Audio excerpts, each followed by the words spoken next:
नमस्कार साथियों, मैं doctor Manoj Ahuja Ahuja news channel में आपका हार्दिक अभिनंदन करता हूं। आहूजा न्यूज बुलेटिन देखने से पहले हम आपको बता दें, हमारा न्यूज चैनल कोई प्रोफेशनल चैनल नहीं है। कानून की विशेष जानकारियां दिखाना, मौजूदा विधानसभा से संबंधित महत्वपूर्ण खबरें दिखाना और हमसे जो लोग जुड़े हुए हैं, हमारे सब्सक्राइबर्स, हमारे मित्र, हमारे शुभचिंतक, उनसे जुड़ी हुई महत्वपूर्ण खबरें दिखाना हमारे आहूजा न्यूज चैनल की पहली प्राथमिकता में शामिल है। आप भी हमारे आहूजा न्यूज चैनल के सदस्य बने। अगर आपने हमारे चैनल को सब्सक्राइब नहीं किया है तो सब्सक्राइब करें। तो आइए देखते हैं आज की विशेष खबरें Ahuja news channel bulletin. Shri Marudhar Kesari स्वाध्याय भवन में विराजित महाश्रमणी महास्थविरा गुरु माता महासती श्री पुष्पवती जी माताजी मारासा के पावन सानिध्य में जिनवाणी की धारा प्रवचन के माध्यम से प्रवाहित की जा रही है। धर्म सभा को संबोधित करते हुए उपप्रवर्तिनी सद्गुरु वर्या श्री डॉक्टर राजमती जी मारासा ने फरमाया कि कृत कर्मों का भुगतान किए बिना आत्मा को मुक्ति नहीं मिलती। राजा हो या रंक, सभी को शुभ अशुभ कर्मों का फल भोगना पड़ता है। भौतिक सुख, साधन, अनुकूल परिजन मिलना शुभ कमी का परिणाम है। घोर गरीबी, रोगी तन, सुखों का वियोग, ये सभी अशुभ कमी के कारण होता है। विवेकवान व्यक्ति सदैव पाप और पुण्य के भेद विज्ञान को समझकर शुभ संस्कार को ग्रहण करे एवं जीवन में हर क्षेत्र में सावधानी पूर्वक कार्य करे, यत्नपूर्वक काम करे तो पाप का भार नहीं बढ़ता। श्रेष्ठ कर्म करने से मन को शांति मिलती है और आत्मा भी मलिन नहीं बनता। साध्वी डॉक्टर राजवृद्धि जी मारासा ने फरमाया कि व्यक्ति जितना हठीला और अभिमानी होगा उतना ही दुख उसके जीवन में, और व्यक्ति जितना समतावान होगा उतना ही सुख उसके जीवन में बढ़ेगा।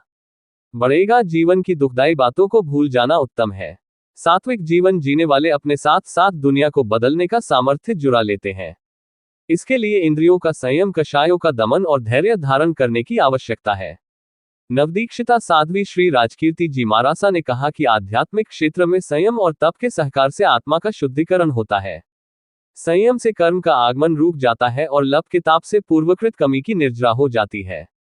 यही धर्म का सार और दुर्गति से उबारने का सच्चा मार्ग है। श्री प्रकाश चंद कटारिया ने धर्म सभा में पधारने वाले महानुभावों का आभार व्यक्त किया एवं जानकारी दी कि 2 दिसंबर 2024 को भी प्रवचन स्वाध्याय भवन में ही प्रातः 9:30 बजे से होगा।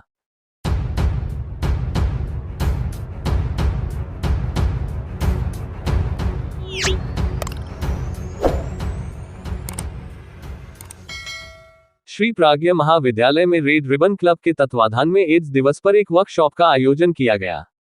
वर्कशॉप में मुख्य वक्ता डॉक्टर सीपी गुप्ता ने एड्स के बारे में विस्तार से चर्चा की और इसके प्रति समाज की धारणा को बदलने के लिए आवश्यक कदमों पर प्रकाश डाला। इसके अलावा वक्ता SR सिंह ने एड्स के प्रति जागरूकता फैलाने के महत्व पर बल दिया और इसके लिए आवश्यक कदमों पर चर्चा की। प्राचार्य डॉक्टर दुर्गा मेवाड़ा ने भी इस अवसर पर अपने विचार साझा किए और एड्स के प्रति जागरूकता फैलाने के महत्व पर बल दिया। इस वर्कशॉप में विद्यार्थियों और शिक्षकों ने भाग लिया और एड्स के बारे में विस्तार से चर्चा की। इस वर्कशॉप का उद्देश्य एड्स के प्रति जागरूकता फैलाना और इसके प्रति समाज की धारणा को बदलना था।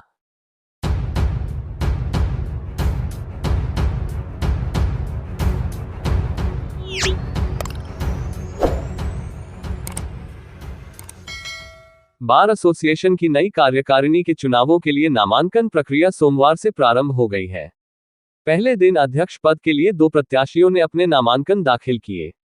निर्वाचन अधिकारी भंवर सिंह राठौड़ ने जानकारी दी कि डॉक्टर मनोज आहूजा और राम सिंह राठौड़ ने अध्यक्ष पद के लिए नामांकन किया है।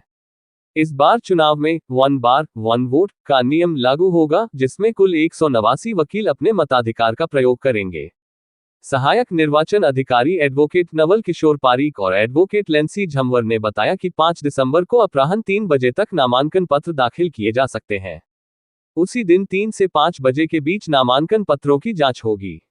नाम वापसी के लिए 6 दिसंबर अपराह्न 3 बजे तक का समय निर्धारित किया गया है। इसके बाद सायं 5 बजे अंतिम सूची जारी की जाएगी। यदि मतदान की आवश्यकता हुई तो 13 दिसंबर को सुबह 9:30 बजे से अपराह्न 3 बजे तक मतदान होगा।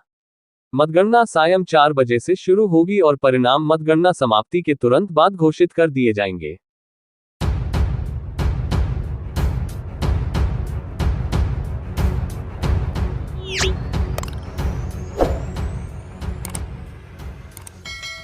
दाल मिल संचालकों एवं मंडी व्यापारियों ने सोमवार को जिला कलेक्टर श्वेता चौहान एवं मंडी सचिव उमेश शर्मा को मुख्यमंत्री के नाम लिखा ज्ञापन सौंपकर राज्य के बाहर से आने वाले दलहन को मंडी टैक्स के दायरे से बाहर करने की मांग की है। ज्ञापन में बताया कि राजस्थान में दलहन पर 1.60% मंडी शुल्क एवं 0.50% कृषक कल्याण नामक सेस वसूला जा रहा है। ज्ञापन में बताया कि गुजरात में मंडी टैक्स 0.60% व हरियाणा में 1% लिया जाता है तथा पंजाब, दिल्ली और बिहार में कोई मंडी टैक्स नहीं लिया जाता है। राजस्थान में दलहन उद्योग को बढ़ावा देने के लिए राज्य सरकार को आयातित दलहन को मंडी टैक्स के दायरे से बाहर करना चाहिए तथा कृषक कल्याण शुल्क भी समाप्त करना चाहिए। सरकार की उदासीनता से नाराज दाल मिल व्यवसाय 4 दिसंबर को हड़ताल पर रहेंगे। इस हड़ताल को अन्य संगठनों ने भी समर्थन दिया है। दलहन उत्पादन में मध्य प्रदेश भले ही राजस्थान से आगे हो, परंतु दाल उत्पादन में राजस्थान देश में नंबर 1 पर है। राजस्थान में 3000 से ज्यादा दाल मिलें हैं, जिनके माध्यम से हजारों लोगों को प्रत्यक्ष एवं अप्रत्यक्ष रूप से रोजगार मिला हुआ है। प्रदेश के व्यवसायियों को कच्चे माल की पूर्ति के लिए पड़ोसी राज्यों से मंडी शुल्क चुकाकर माल खरीदना पड़ रहा है। फिर यहां आते ही फिर से मंडी टैक्स के साथ कृषि कल्याण टैक्स की मार है।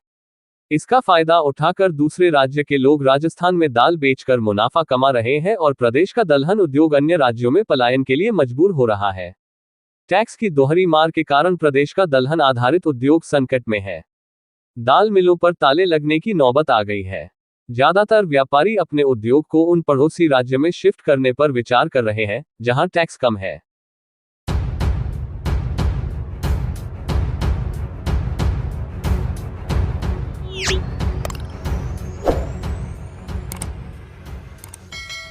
नवीन ग्राम पंचायत सदारी में पटवार भवन और पशु चिकित्सालय निर्माण को लेकर ग्रामवासियों ने एकजुट होकर अपनी मांगें प्रशासन के समक्ष रखी हैं।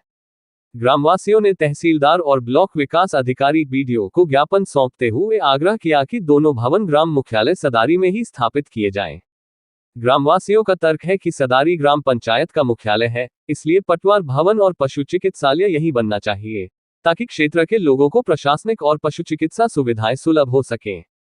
ज्ञापन सौंपने के दौरान चैन सिंह सदारी, शंकर सिंह राठौड़, संजय जांगिर, शंकर माली, मुकलेश गुर्जर, नंदलाल माली, महावीर गुर्जर, मेवा गुर्जर, महावीर भील, प्रताप कहार, महेंद्र भील और रामधन समेत कई प्रमुख ग्रामीण उपस्थित थे। तहसीलदार और बीडीओ ने ग्रामवासियों को आश्वासन दिया कि उनकी मांगों पर गंभीरता से विचार किया जाएगा और दोनों भवन सदारी ग्राम में ही बनाए जाएंगे। इस अवसर पर केकड़ी विधायक शत्रुघ्न गौतम ने भी ग्रामवासियों को समर्थन देते हुए कहा कि पटवार भवन और पशु चिकित्सालय सदारी ग्राम में ही स्थापित होंगे। उन्होंने ग्रामवासियों की एकजुटता और जागरूकता की सराहना करते हुए सभी मुद्दों पर सकारात्मक कार्रवाई का भरोसा दिलाया। इस आश्वासन के बाद ग्रामवासियों में उत्साह का माहौल है। उनका कहना है कि यह निर्णय सदारी ग्राम के विकास में मील का पत्थर साबित होगा और स्थानीय लोगों को प्रशासनिक एवं चिकित्सा सुविधाएं पास में ही उपलब्ध होंगी।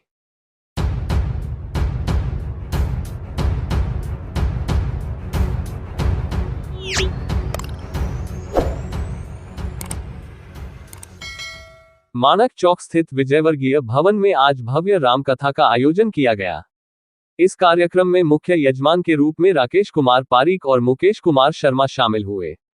अन्य प्रमुख अतिथियों में गंभीर सिंह, प्रेमचंद शर्मा, रमेश छिपा, हनुमान सेन, सागर वैष्णव और राहुल शर्मा उपस्थित रहे। बड़ी संख्या में महिलाएं और स्थानीय लोग भी इस धार्मिक आयोजन में शामिल हुए। रामकथा से पूर्व बड़पिपलेश्वर महादेव मंदिर से 21 कलशों की भव्य यात्रा निकाली गई। ये यात्रा लोढ़ा चौक और चारभुजा मंदिर से होते हुए मानक चौक स्थित विजयवर्गीय भवन पहुंची। मार्ग में श्रद्धालुओं ने कलश यात्रा का स्वागत किया और भक्ति भावना से ओतप्रोत वातावरण बना रहा। कार्यक्रम में श्रद्धालुओं ने रामकथा का आनंद लिया और भक्ति गीतों से माहौल भक्तिमय हो गया। आयोजकों ने बताया कि रामकथा का उद्देश्य समाज में धार्मिक चेतना और सामाजिक समरसता को बढ़ावा देना है।